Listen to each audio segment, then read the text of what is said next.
네, 반갑습니다. 추석 명절 앞두고 49번째 세미나입니다. 에스겔서를 이렇게 쭉 했는데요. 어려운 부분이 넘어갔고요. 에스겔 성경이 굉장히 길기 때문에 추석도 다가오면서 보너스로 새로운 주제를 갖도록 하겠습니다. 초림과 재림의 목적과 차이. 특별히 여기서 이제 제가 좀 작은 부분을 다루려고 하다가 전체적인 것, 성경에서 말씀하고 있는 초림과 재림이 어떻게 나타나고 있는지, 우리가 또 어떤 신앙을 가지고 있어야 할지를 우리가 살펴보고자 합니다. 구약 성경은 이제 메시아 예수 그리스도께서 오신다는 메시지예요. 근데 그 초림에 대한 메시지뿐만 아니라 재림에 대한 메시지가 있습니다. 사실은 그 이제 이사야 성경을 비롯해서 에스겔 성경에 초림에 대한 주님보다는 여러분 재림에 대한 메시지가 많다는 것을 기억하셔야 돼요. 그 분량에 있어서. 그래서 뭐가 중요한 완성이 재림이라는 거죠. 그래서 초림의 목적과 재림의 목적, 그리고 성경이 우리에게 어떤 소망을 주고 있는지를 우리 개략적으로 한번 같이 살펴보도록 하겠습니다.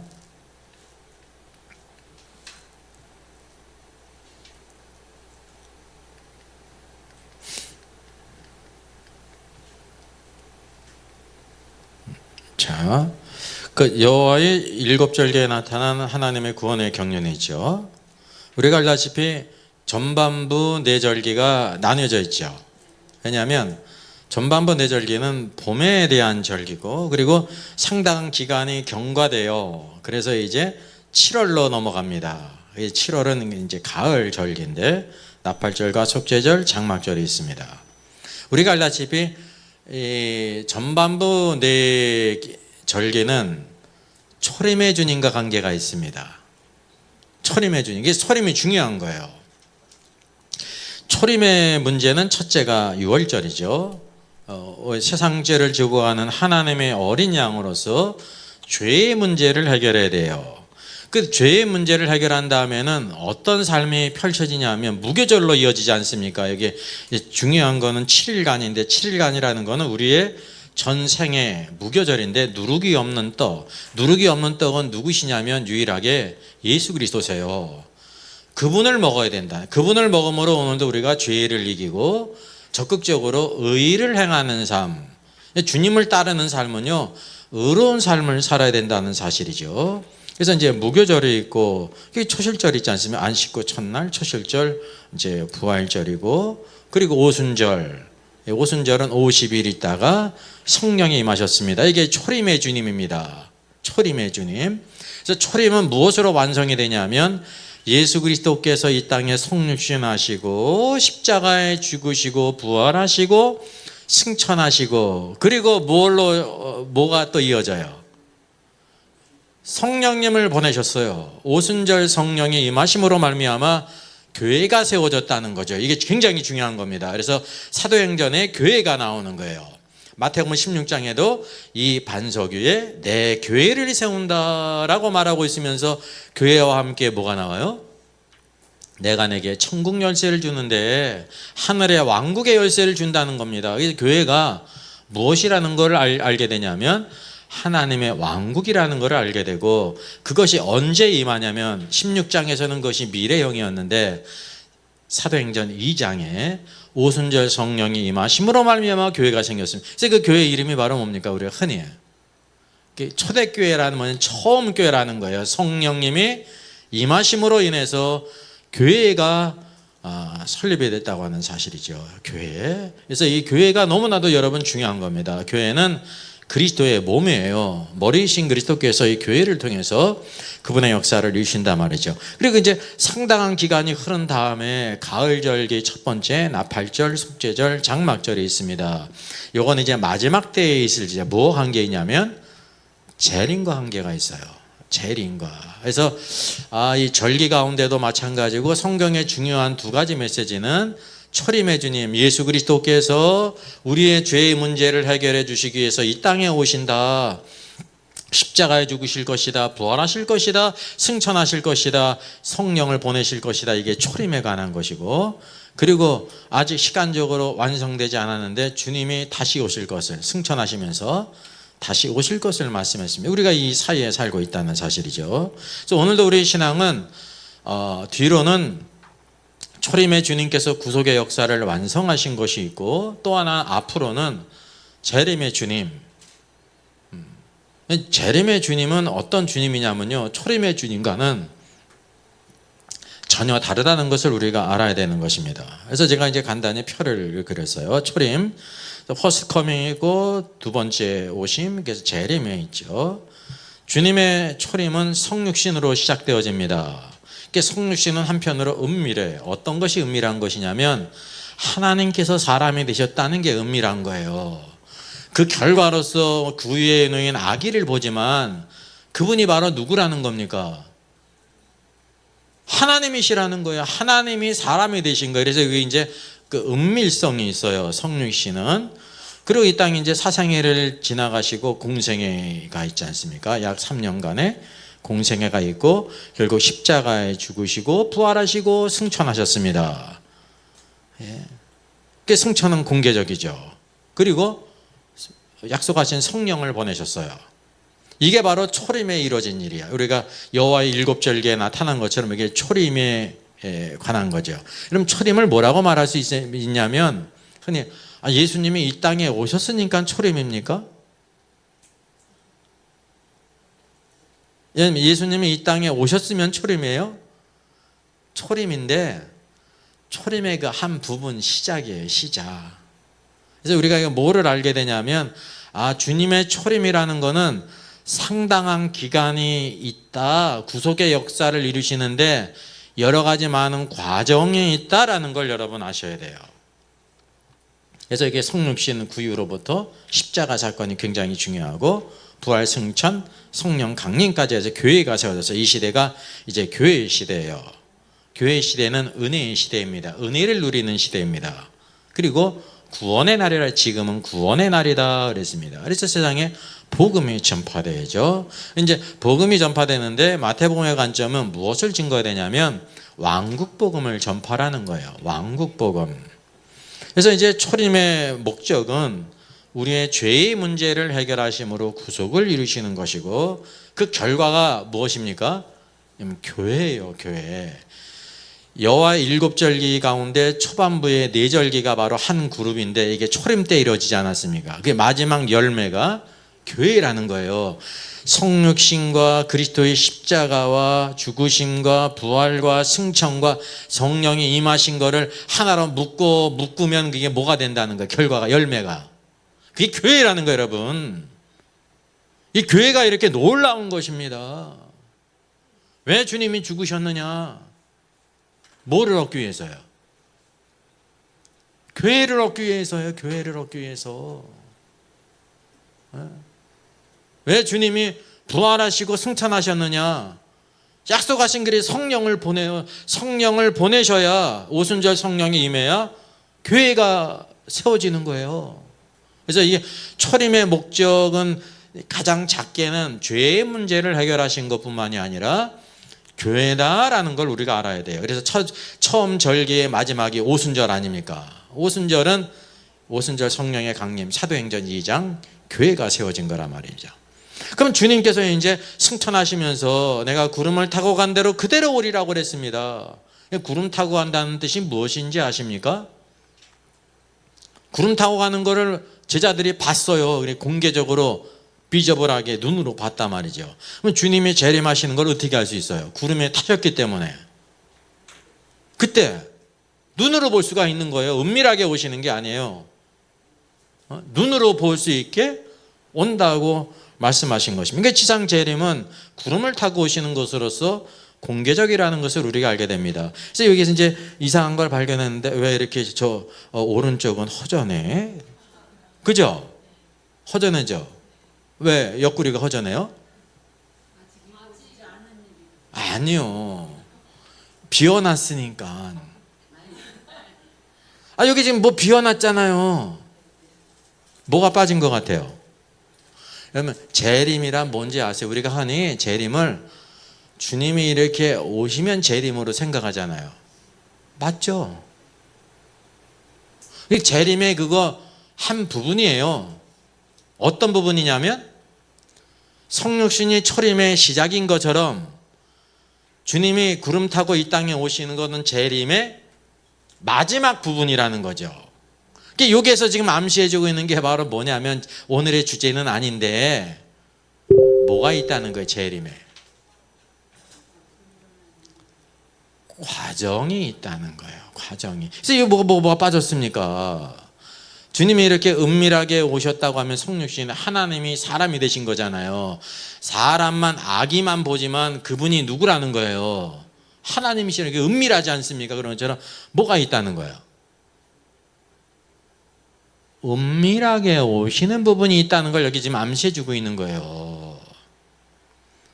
초림이 바로 일정한 과정을 통해서 완성이 되는 것처럼 재림도 일정한 과정 가운데 완성이 된다는 걸 보여주고 있습니다. 이건 이제 다음에 이 구체적인 걸 다루겠습니다. 오늘은 이제 성경 전체에서. 그러니까 여기에 이제 재림의 목적이 있습니다. 첫 번째 목적하고는 전혀 틀리겠죠. 분명히 틀리다 말입니다. 첫 번째 목적을 위해서 주님이 죄 때문에 또 오시는 거예요? 아니지 않습니까? 또 다른 아주 중요한 목적이 있다는 거죠. 우리가 이제 이거를 이제 관심하지 못하고 잃어버렸어요. 그래서 이제 초림의 주님이 죄의 문제를 해결해 주시기 위해서 구속이 있는데 그게 정말 중요하죠. 중요하지만 이거는 이제 한 부분이지 전부가 아니라는 거죠. 항상 오해는 그런 데에 있습니다. 이게 한 부분이지 전부가 아닌데 그걸 전부처럼 생각한단 말이죠. 자, 정성스럽게 꼭 눌렀는데 이게 지금 꼭 하니까. 자, 우리 성경의 첫 번째 나오는 원시복음 창세기 3장 15절입니다. 내가 너로 여자와 원수가 되게 하고 네 후손도 여자의 후손과 원수가 되게 하려니 여자의 후손은 네 머리를 상하게 할 것이요 너는 그의 발꿈치를 상하게 할 것이라. 이게 누구에 대한 말씀이냐면 내가 여호와께서 너로 뱀으로 여자와 원수가 된다. 여기 셋이 있잖아요. 여호와께서 말씀하시고 누구에게?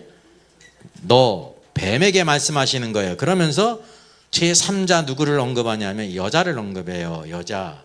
여자와 원수가 되게 한다. 여자가 여기 누구예요? 하와잖아요. 지금 하와가 죄를 짓는데 앞장서지 않았습니까? 여자와 원수가 되게 한다는 거예요. 그러니까 여자와 뱀이 원수가 되게 하는 거는 여자에게 있어서 좋은 소식이에요? 나쁜 소식이에요? 좋은 소식이죠. 좋은 소식입니다. 네. 뱀은 지금 죄를 사탄의 화신으로서 지금 죄를 짓게 하지 않았습니까? 이제 주님이 여기 이제 뱀을 심판하시는 거거든요. 그리고 누구를 언급하냐면 내 후손도 뱀의 후손이 있어요. 또 여자가 누가 있냐면 여자의 후손이 있습니다. 이 후손은 이제 씨들을 가리켜요. 여자의 씨를 가리키는 거예요. 이게 후손이라는 뜻도 있는데 이제 내 후손과 내 씨와 뱀의 씨와 여자의 씨가 원수가 되게 한다는 거예요. 그러니까 좋은 소식이에요, 나쁜 소식이에요? 좋은 소식이죠. 왜? 동료로 취급을 하지 않으니까 좋은 소식이에요. 근데 더 기쁜 소식은 뭐냐면 여자의 씨가 뱀의 머리를 상하게 한다는 거예요. 여러분 여호와께서 여자의 후손을 통해서 누구를 심판하세요? 뱀을 심판하신다는 거예요. 이게 이제 언제 이루어졌습니까? 십자가에서 이루어졌다는 사실. 이 말씀은 이게 첫 번째 복음 원시복음이에요. 이제 이 말씀은 뭐에 관한 거냐면 주님의 초림에 대한 거예요. 초림의 주님의 완성이 십자가에 죽으신 것이 한편으로는 우리 죄를 대신해서 죽으신 것인데 거꾸로 이거 반대편은 뭐냐면 뱀의 머리를 상하게 한 것입니다. 마귀의 권세를 깨트린 거라는 거죠. 그러니까 이 말씀은 전적으로 뭐와 관계 있냐면 초림과 관계 있는 것이지 재림과 관계 있는 것이 아니에요. 왜냐하면 복음의 시작은 초림이거든요. 초림. 예? 처음 시작이 초림이에요. 근본적인 문제가 죄의 문제를 해결해야 됐단 말이죠. 자, 이사야 성경의 많은 부분 가운데 그리스도에 대한 예언이 있어요. 이사야 7장 14절 너무나 우리가 잘 알고 있죠. 그러므로 주께서 친히 징조를 너에게 주실 것이라. 처녀가 잉태하여 아들을 낳을 것이요 그 이름을 임마누엘이라 하리라. 이게 뭐냐면 처녀가 잉태해서 아들을 낳는다는 겁니다. 누구에 대한 것입니까? 예수 그리스도께서 이 땅에 오실 때 여자를 통해서, 처녀를 통해서 이 땅에 오신다는, 그래서 그분은 참 사람이거든요. 그러니까 이 말씀은 뭐에 관한 말씀이냐면 초림에 관한 말씀이에요. 뭐를 이루시기 위해서? 구속을 이루시기 위해서, 죄의 문제를 해결하시기 위해서 반드시 사람의 죄는 사람이 돼서 그래야 돼요. 이게 호랑이가 대신할 수 없고, 물고기가 대신할 수 없고, 새가 대신할 수 없어요. 사람의 죄는 사람만이 대신할 수가 있어요. 누구도 대신할 수 없어요. 하나님도 대신할 수 없어요. 근데 사람은 하나님이 될 수가 없는데 하나님은 사람이 되실 수가 있는 거예요. 이게 막 복음이에요. 오늘날 세상의 모든 종교는 다 무엇이냐면 사람이 막 돌을 닦고 막 어떻게 해가지고 뭐가 되는 거예요. 신적인 존재가 되는 겁니다. 신에게 가까이 가는 부처가 된다든지 뭐 도를 깨닫는지 막 이래가지고 불가능해요. 불가능해. 그러나 하나님은 사람이 되신다는 거죠. 이게 복음이에요. 하나님이 사람이 되셨다. 왜? 우리 사람의 죄를 대신 지시기 위해서, 지고 가시기 위해서, 죄의 문제를 해결하시기 위해서. 이 말씀은 초림에 관한 말씀이에요. 재림에 대한 말씀이 아니라는 거죠. 중요한 말씀이에요. 또 이어서 우리가 마태복음 1장을 보게 되면 주의 사자가 현몽해서 요셉에게 말합니다. 마리아 데려오기를 무서워하지 말라. 그에게 잉태된 것은 성령으로 된 것이니라. 그리고 아들을 낳는데 이름을 예수라고 하라. 이는 그가 자기 백성을 그들의 죄에서 구원할 자이심이라 라고 말했습니다. 지금 요셉은 이 마리아가 이 배가 불러온 것이 부정했기 때문에 라고 생각할 수밖에 없었어요. 근데 유일하게 이거를 변호해 주신 분이 누구시냐면 주의 사자 천사가 꿈의 현몽에서 이걸 가르쳐 준 것입니다. 누굴 통해서 잉태됐다고요? 성령으로 잉태된 것이다. 그리고 그 이름을 예수라고 하라. 그 이름이 구원자, 자기 백성을 그들의 죄에서 구원할 자. 이렇게 사람이 되신 이유가 뭐를 해결해 주시기 위해서 오신 거예요? 죄의 문제를 해결해 주시기 위해서. 그래서 이게 복음은 하나님이 사람이 되신 것입니다. 여기 가운데 뭐에 대한 것이냐면 이사야 말씀과 동일하게 초림의 주님에 대한 것이라는 거죠. 흔히 이제 불신자들이 이제 예수님께서 성령으로 마리아 동정녀에게 탄생하셨다는 것을 이거를 믿지를 못하는 거예요. 어떻게 결혼도 안 했는데 처녀가 아기를 낳느냐? 지금 이제 소천하셨는데 구봉서 장로님이 그런 이제 질문을 받았다는 거예요. 어떻게 처녀가 아기를 낳냐고, 그가 예수고 메시아가 될 수 있냐고. 그랬더니 그 유명한 대답을 했다고 그러죠. 뭐라고 그랬대요? 마리아 남편이 뭐라고 그러지 않는데 네가 뭔데?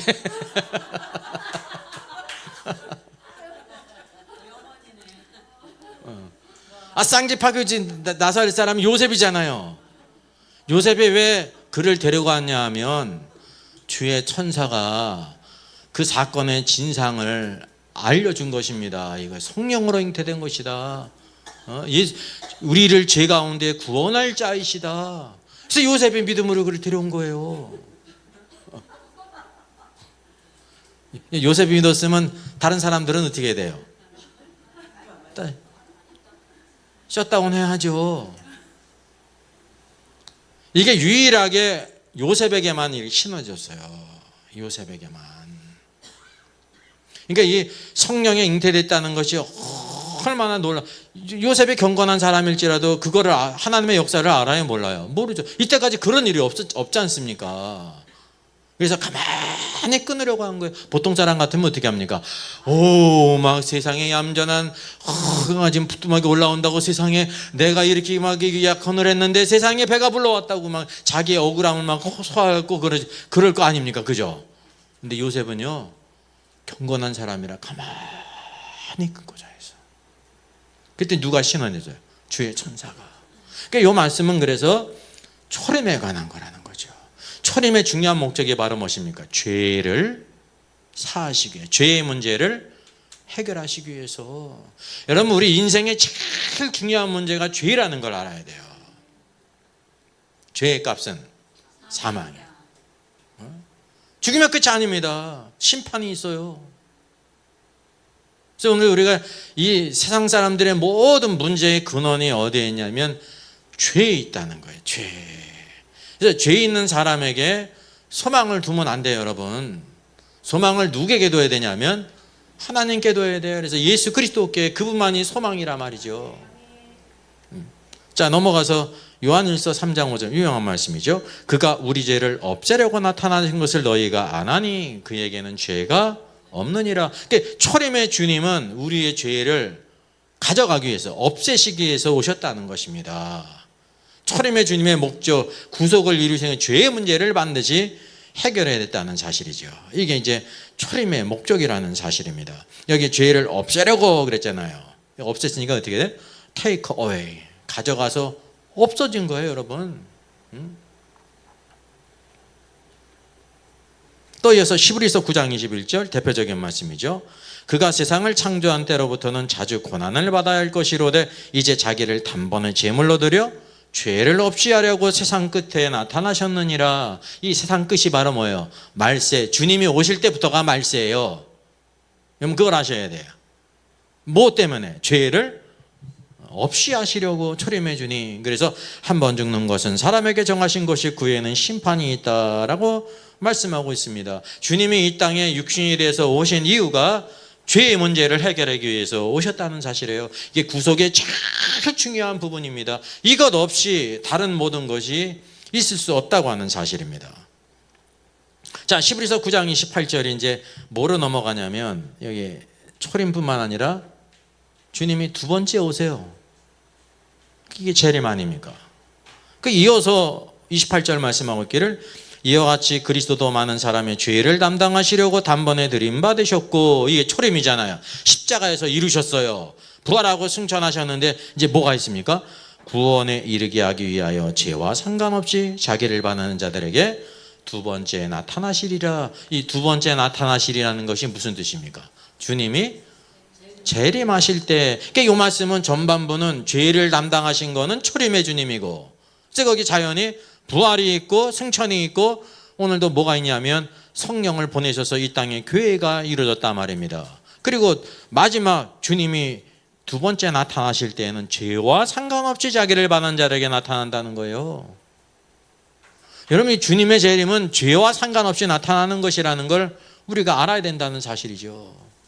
이게 이제 오늘도 우리가 6월절 다음에 무교절이 있는데, 주님이 재림하실 때는 우리는 죄의 문제가 아니라 주님께서 오늘도 우리에게 원하는 더 높은 것이 있다는 걸 아셔야 되는 거예요. 그거를 알지 못하면 영광스러운 교회로 살아갈 수가 없습니다. 구원받은 다음에도 여전히 어떻게 살아갈 수 있냐면 그냥 신앙생활 하는데 죄 안 짓는 게 목표야. 그러면 자녀들이 열심히 막 살아가는데 죄 안 짓는 게 목표였어. 알고 보니까. 그게 어떤 삶입니까? 아주 가련한 인생이죠. 가련한 인생. 주님의 재림은 죄하고 관계가 없어요. 죄하고 관계가 없어. 우리가 더 높은 삶을 살도록 여기 원하신다는 걸 우리가 알아야 되는 것입니다.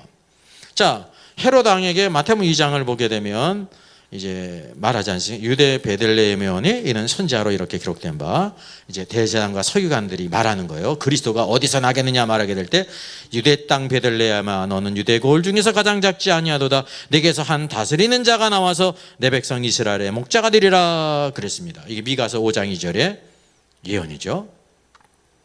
여러분, 여기 유대 땅 베들레헴에서 탄생할 것을 예언했어요. 이게 초림에 이루어지지 않습니까? 근데 그 내용에 있어서 여기 보게 되면 뭐를 말하고 있냐면 여기 유대 땅 고을 중에서 가장 작지 아니하도다 그랬는데 사실 그 원문에서는 뭐냐면 유다의 왕들 가운데 작지 않다는 거예요. 그리고 여기 내게서 한 다스리는 자가 나와서 그래서 주님이 뭐 때문에 오신 거냐면 초림의 주님은 뭐 때문에 오신 거예요? 우리가 쭉 찾아봤듯이 죄의 문제를 해결하시기 위해서 우리를 구속하시기 위해서 오셨거든요.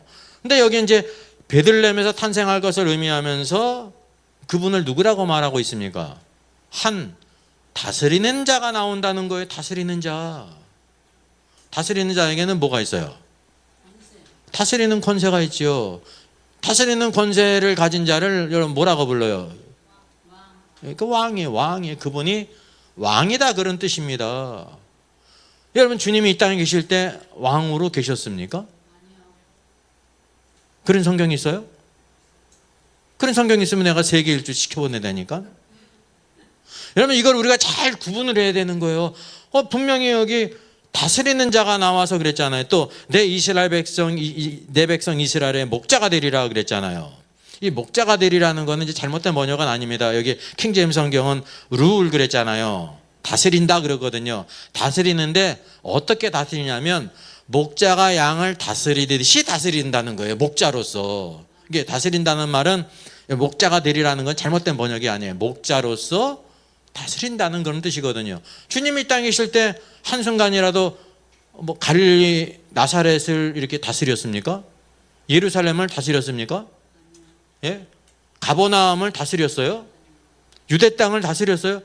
어느 한 군데도 다스린 적이 없다니까요. 언제 이루어지는 거예요? 재림 때. 여러분 재림의 중요한 목적은 주님께서 온 땅을 왕으로 통치하신다는 겁니다. 예. 통치의 두 가지 방향이 있거든요. 방면이 뭡니까? 주의 말씀에 순종한 자들을 통치하는 방법은 상을 주시는 것이고 거스리는 자들을 어떻게 하는 거예요?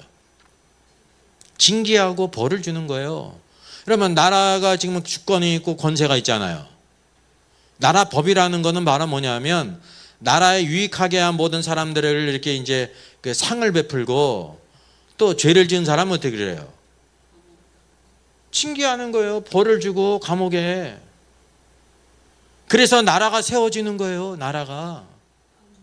오늘날 하나님의 통치가 이 땅에 주님이 오신 이후로 있은 적이 눈에 보이게 있은 적이 있었냐 말이죠. 없었다는 것입니다. 이게 이제 언제 이루어지냐면 주님이 두 번째 오실 때 이루어진다는 걸 여기에 보여주고 있는 거예요. 그래서 초림에 이루어졌는지 재림에 이루어졌는지를 우리가 구별해야 된다는 사실이죠.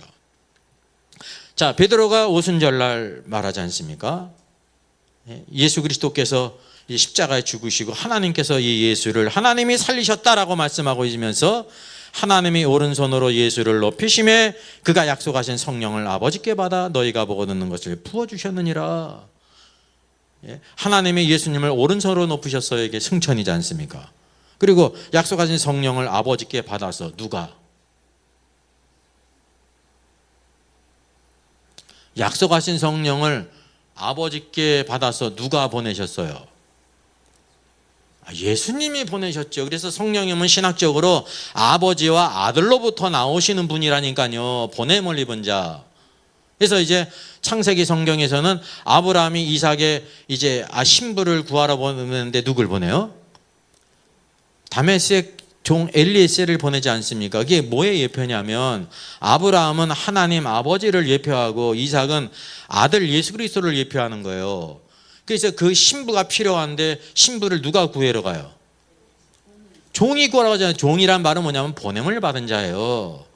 성령님께서 오늘날 이게 성령 시대잖아요. 성령님께서 지금 누구를 찾으시는 거예요? 신부를 찾는 거예요. 누구의 신부를? 이삭의 신부를 찾았던 것처럼 이삭이신 그리스도의 신부를 데려가기 위해서 성령님께서 지금 찾고 있다는 겁니다. 그 예표에 그게 성경은 다 예수 그리스도에 대한 얘기고 우리에 대한 얘기라니까요. 그래서 이제 계시록 19장에 어린 양의 혼인잔치가 이르렀는데 누가 준비됐기 때문에 혼인잔치가 이르는 겁니까? 어린 양의 신부가 예비됐다라고 말하고 있는 것입니다. 그래서 이제 성령을 보내실 것을 얘기합니다. 사람들이 이 말을 듣고 마음에 팍 진림을 받았습니다.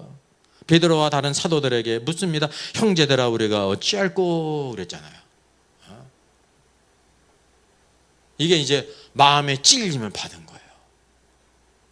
근데 베드로가 너희가 회개하고 각각 예수 그리스도의 이름으로 세례를 받고 죄사함을 받으라. 이 중요한 게 첫 번째 메시지가 바로 뭐냐면 죄사함을 받으라는 거예요. 죄사함을 받으라. 회개하고. 이 죄사함의 문제는 누가 이루신 거예요? 초림의 주님이 이루신 거예요. 초림의 주님이. 주님이 다 일어나는 사역을 베드로는 단지 전하는 거죠. 그 사람이 그거를 받으면, 믿으면, 영접하면 그 약속을 받는 거예요. 죄사함을 받는 거는 거죠. 죄사함을 받는데 외적인 거 이름이 없습니다. 이게 다 믿음으로 이루어지는 거예요. 눈으로 본다든지 느낌이 달라진든지 그게 아닙니다. 여기에 있는 모든 사람들이. 그러면 성령을 선물로 받으리라. 성령을 선물로 받는 것도 느낌이 있어요, 없어요? 없죠. 영이기 때문에. 그래서 이 약속은 너희와 너희 자녀와 유대인뿐만 아니라 모든 먼데 사람 그랬어요. 먼데 사람이 누구예요? 우리들이에요. 이방인들 가운데 얼마든지 부르시는 자들에게 하신 것이니라. 그래서 부르심을 입은 자들의 모임을 뭐라고 부르는 거예요? 그게 에클레시아, 교회라 말이죠. 여러분 여기에서 다 말씀하고 있는데 뭐에 대한 말씀이에요? 초림의 주님이 이루어 놓은 것을 증거한 것입니다. 예? 베드로가 이룬 게 아니에요. 예수님이 다 이루는 거지. 단지 그것을 어떻게 한 거예요? 증거한 것입니다. 그 말을 믿고 영접하면 죄사함을 받고 성령의 선물로 받고 나중에 이들이 어디에 들어가요? 신도수에 더해지니라. 교회의 멤버가 됐다는 거예요. 교회의 지체가 됐단 말이죠. 그래서 신앙생활이 시작됐다고 하는 사실이죠. 그래서 이게 베드로가 오순절날을 외친 요 2장에서는 초림의 주님이 이루신 역사를 증거하고 있는 것입니다. 너희가 죄 사함을 받게 될 때 성령을 선물로 주시리라. 성령은 누가 선물로 주시는 거예요? 예수님이 주시는 겁니다. 그게 교회에게 특권이에요. 여러분 오순절 성령의 사건은 단회적입니까? 오늘도 예수님을 믿을 때마다 모든 사람들이 다 성령을 받아야 되는 거예요. 단회적이에요. 단회적.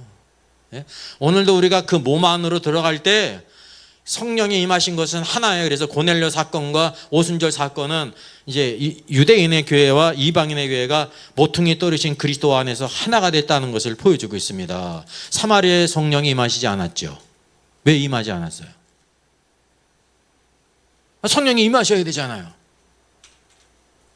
예수님을 믿었는데 누가 가니까 성령이 임했어요?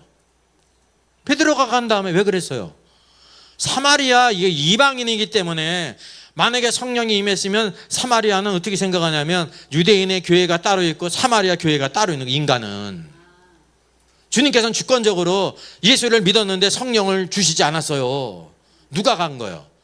베드로가 갈 때 중에 베드로의 능력으로 받은 것이 아닙니다. 하나님의 주권 가운데 교회는 하나다라는 걸 보여준 거예요. 하나다. 누구든지 성령을 집어때려 막 내리게 하고 그럴 수가 없어요. 그 주권이 누구에게 있어요? 아버지께 있고 아들께 있는 거지. 그 약속대로 다 이루시는 거예요. 약속대로. 자, 베드로가 공회에서 사도행전 5장에 외칩니다. 너희가 나무에 달아 죽인 예수를 우리 조상의 하나님이 살리시고 이스라엘에게 회개함과 죄사함을 주시려고 그의 오른손으로 높이사 임금과 구주로 삼으셨느니라 그랬습니다. 왜?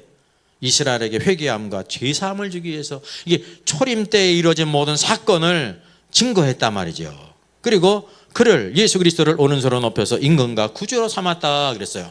그러면 주님께서 이 땅에 계실 때 임금이 되신 적이 있으세요? 없으세요? 없잖아요. 임금은 뭐를 해야 되는 거예요? 왕은 통치를 해야 되잖아요. 예수님이 통치를 했다라고 하면 뭐가 없어요? 십자가가 없죠. 여러분 우리가 이걸 꼭 기억해야 돼요. 예수님께서 이 땅에 계실 때 어느 누구도 통치하신 적이 없어요. 어느 작은 도시도 통치하신 적이 없으세요. 근데 성경은 예수님을 누구라고 말씀했어요? 구주일 뿐만 아니라 임금이다, 왕이다, 다스릴 것이다 그러잖아요. 이게 언제 이루어지는 거냐면 주님이 재림하실 때 재림의 제일 중요한 것은 그분이 온 땅을 통치하시기 위해서요. 어디까지 통치하셔요? 모든 피조물을 아담의 죄로 타락하고 저주받은 온 땅과 모든 피조물까지 통치하세요. 어떻게 통치하세요? 다시 회복하세요. 다시 회복하세요. 이제 1,000년 동안 평화의 때가 있다는 거죠. 인류가 그렇게 염원했던 평화의 때, 이때까지 있었어요, 없었어요? 없었다니까요. 그때 비로소 임한다는 사실입니다.